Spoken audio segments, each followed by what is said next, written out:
Buen día, mi nombre es Isabela Santiago Ochoa, soy estudiante de la Facultad de Estudios Superiores Iztacala del grupo 2221 y el día de hoy yo les voy a hablar sobre la deleción 4P o síndrome de Wolff-Hirschhorn.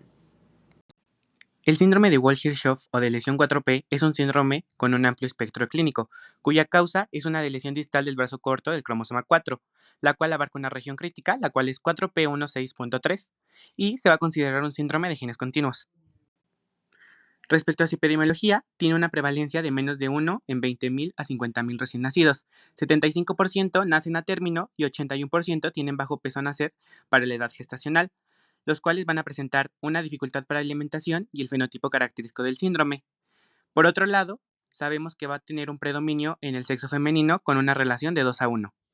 La mayoría de los casos, cerca del 90%, corresponden a lesiones de novo que se originan en la espermatogénesis. Sin embargo, clasificando un poco más la etiología del síndrome, podemos mencionar que las lesiones intersticiales corresponden del 40 al 50% de todos los casos, las translocaciones no balanceadas al 38.25%, las translocaciones no balanceadas heredadas al 6.75% y algunas otras reorganizaciones estructurales corresponden a menos del 1%. Dentro de estas otras reorganizaciones encontramos a las inversiones, las cuales son una causa rara del síndrome de Wolff-Hirschhoff. Por otro lado, los estados de mosaico de la deleción del cromosoma 4P han sido descritos únicamente en 2 casos hasta la fecha y presentan una clínica altamente no específica. Las translocaciones no balanceadas heredadas son con frecuencia de origen materno, mientras que las translocaciones no balanceadas de novo suelen ser de origen paterno. En un reporte de caso, se plasma una familia joven que presenta a 2 hijos, uno con 9 años y 9 meses de edad y otra hija de 7 años y 5 meses de edad. La peculiaridad de este reporte de caso es que uno de los padres presenta una translocación cromosómica balanceada, lo cual no se había reportado antes sobre el síndrome de Wolff-Hirschhoff.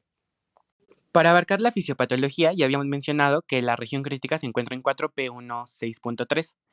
Aquí se van a encontrar al menos 5 genes propuestos para explicar este síndrome. Sin embargo, WHCC1 y LETM1 han sido los más estudiados, pero también vamos a encontrar a NCD2 y a CPLX1 y a PIGG. WHCC1 se ha relacionado con los defectos de la línea media y con la expresión fenotípica del síndrome. Como tal, el gen tiene una actividad de compresor transcripcional mediante la expresión de una histona metiltransferasa, que controla a nivel de la trimetilación de la lisina 36 de la histona H3 y la acetilación de las histonas.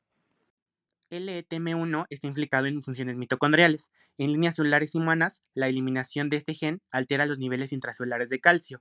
Por ende, hay una apertura disfuncional del poro de transición mitocondrial y hay una hiperpolarización, lo cual explica la aparición de las crisis convulsivas. En este sentido, este gen impacte en la homeostasis mitocondrial iónica, en la biogénesis y en su morfología.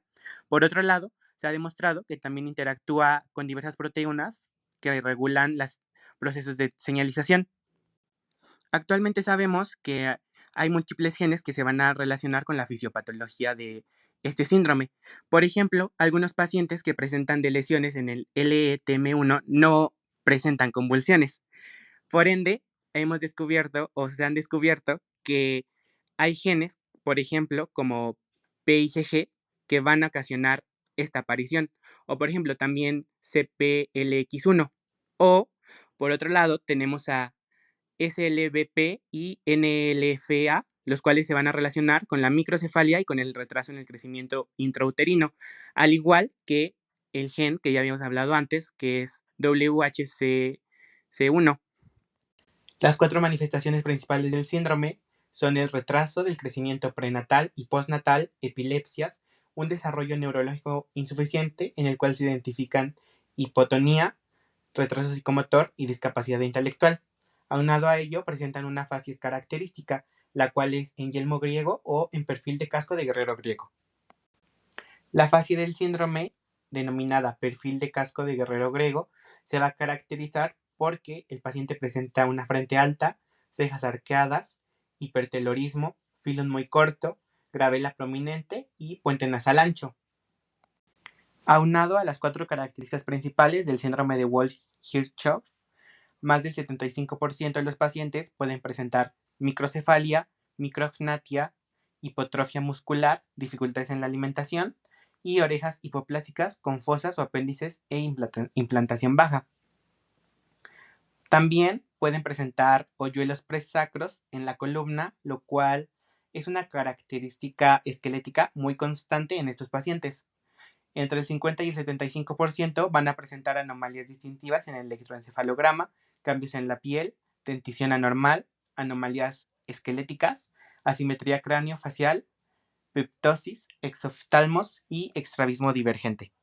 Entre el 25 y el 50% de los pacientes van a presentar defectos cardíacos, siendo los defectos septales, como la comunicación auricular o ventricular, y la persistencia del conducto arterioso los más frecuentes. También van a presentar defectos en el ojo o en el nervio óptico, estereotipias, defectos auditivos, hipotonía y anomalías cerebrales estructurales. Por último, menos del 25% va a presentar anomalías en el hígado, vesícula biliar, intestino, diafragma, esófago, pulmón, aorta, hipoplasia o agenesia renal, retraso en la edad ósea, luxación congénita de cadera, pie equinovaro, disminución en la mineralización de la columna cervical y pelvis, fusión costal y vertebral, sinostosis radiocubial y presencia de 13 costillas.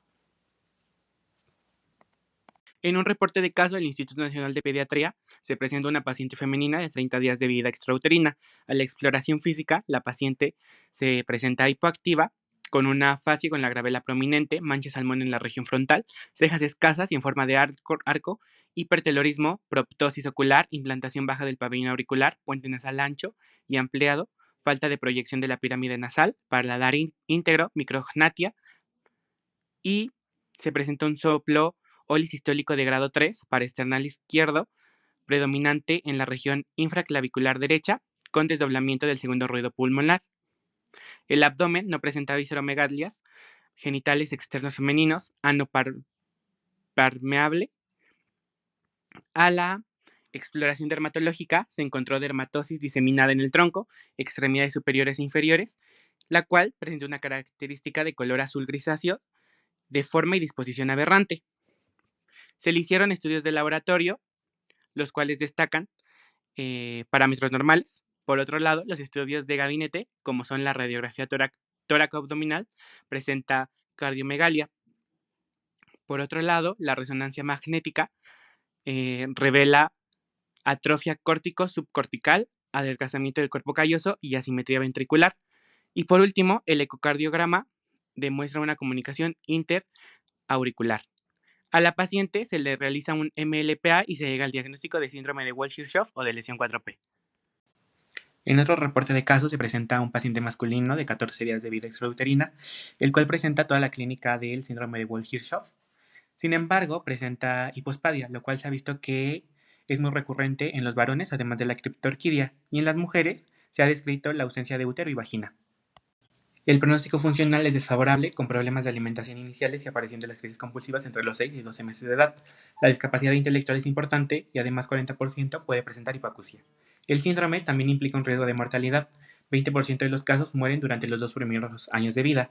Sin embargo, el fenotipo es muy variable y depende del tamaño de la lesión, ya que algunos casos pueden tener un mejor pronóstico. En todos los casos, es importante la rehabilitación temprana, ya que se ha demostrado una clara mejoría en sus habilidades e interacción social.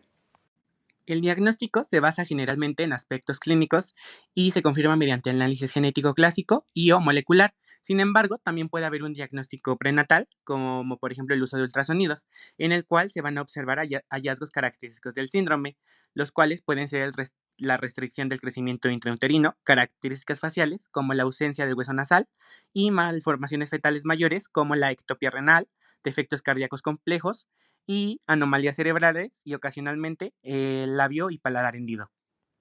El tamaño del segmento de la lesión es variable. En algunos casos es suficiente utilizar un cariotipo convencional, sin embargo, en ocasiones se requiere utilizar FISH o la hibridación genómica comparada en microarreglos para confirmarlo. Las de lesiones mayores de 5 megabases pueden identificarse mediante el cariotipo. El FISH detecta el 95% de las lesiones. En esta imagen tenemos el estudio de 3 pacientes, en los cuales la ausencia de la señal roja en el cromosoma 4 indica una lesión en la región crítica. El microarray de hibridación genómica comparada puede detectar todas las deleciones conocidas en la actualidad y puede determinar con mayor precisión si la deleción es parcial o forma parte de un desequilibrio más complejo. Un MLPA también puede ser útil para el diagnóstico de este síndrome. Por ejemplo, en la imagen podemos ver el estudio de un paciente heterocigoto, el cual presenta una deleción terminal en el cromosoma 4 en el brazo corto. Aquí, la deleción corresponde a un tamaño de 2.85 megabases. No existe un tratamiento médico específico para este síndrome, si bien son recomendables por los resultados contrastados la fisioterapia, la terapia ocupacional y la logoterapia desde una edad temprana. Los pacientes requieren un seguimiento por parte de diferentes especialistas, es decir, un manejo multidisciplinario. Las convulsiones generalmente se tratan con ácido valproico. Por otro lado, es importante abarcar estas dificultades alimenticias. Las anomalías esqueléticas tienen que ser individualizadas para cada paciente y ajustarlas a sus necesidades.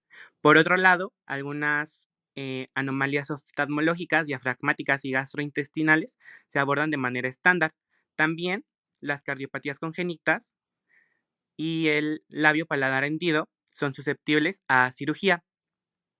Aunado a ello, es importante darle seguimiento y vigilar todos los síntomas y complicaciones que pueda presentar el paciente. Por último, es importante mencionar que, por ejemplo, hay diversas asociaciones, como la Fundación del Síndrome de Wald-Hirschhoff o 4P, la cual busca mejorar la calidad de vida de las personas afectadas por el síndrome de Wald-Hirschhoff. Por otro lado, encontramos la Asociación Española del Síndrome de Wald-Hirschhoff, el cual es una entidad sin ámbitos de lucro, de ámbito estatal, pionera y referente a los estudios de investigación sobre el síndrome en España, así como la atención, orientación y apoyo de los padres, madres y familiares de las personas afectadas con este síndrome. Y por último, tenemos a 4P Grupo de Apoyo, el cual busca mejorar el acceso a la información sobre la deleción del cromosoma 4 para padres, familias y cuidadores de las personas con justamente este síndrome y ofrece una educación, apoyo y diversa información sobre esta enfermedad.